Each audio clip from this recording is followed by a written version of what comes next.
Determinado si Angelica Samantha Ortiz na matapos ang kanyang piyesa para sa isang song camp noong Pebrero 2023. Ngunit, pakiramdam niya ay may kulang sa lyrics ng kanyang piyesa, ang Pantropiko. Nahirapan siyang hanapin ang tamang mga salita. Bigla na lang siyang pumasok sa isip ko like, oh shucks, wala na akong maisip, Ortiz said. Hanggang sa may naisip siya, why not ilagay na siya sa song? And ayun. At doon, isinilang ang isang sikat na kanta.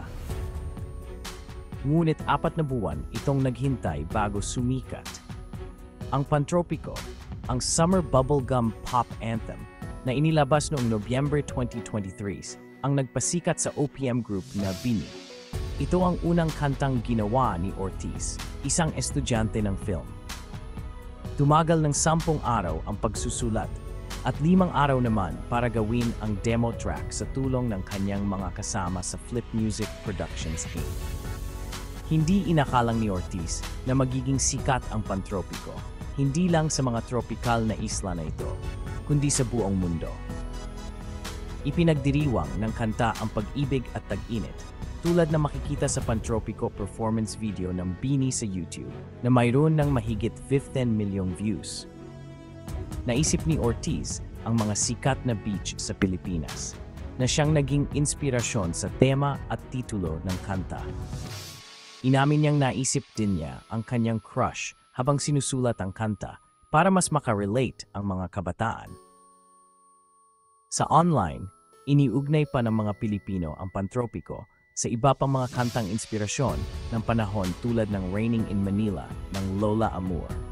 Ang paglalakbay ni Ortiz mula sa pagiging isang runway at print advertising model patungo sa pagiging isang hitmaker ay simple, ngunit nakaka-inspire. Natuklasan ni Julius James Jumbo de Belen ng Flip Music Productions ang kanyang potensyal at inanyayahan siyang sumulat ng kanta para sa BINI. Sa tulong ng mga kapwa hitmaker tulad ni Paula Patricia Pau Chavez at Mart Sammat Olavides, nahasa ang Pantropiko at naging viral hit ngayon. Ang mensahe ni Ortiz sa iba pang mga estudyanteng nangangarap maging songwriter ay patuloy lang sa pagsusulat at huwag magduda sa sarili. Ilabas niyo lang ang nararamdaman niyo sa mga kanta at darating din ang panahon na mapapakinggan at may re-release din ang mga gawa niyo. Kaya naman, sa susunod na marinig niyo ang Pantropiko, tandaan na hindi lang to isang kanta tungkol sa tag-init. Ito ay kwento ng determinasyon, pagtutulungan at kaunting suwerte. Salamat sa pakikinig.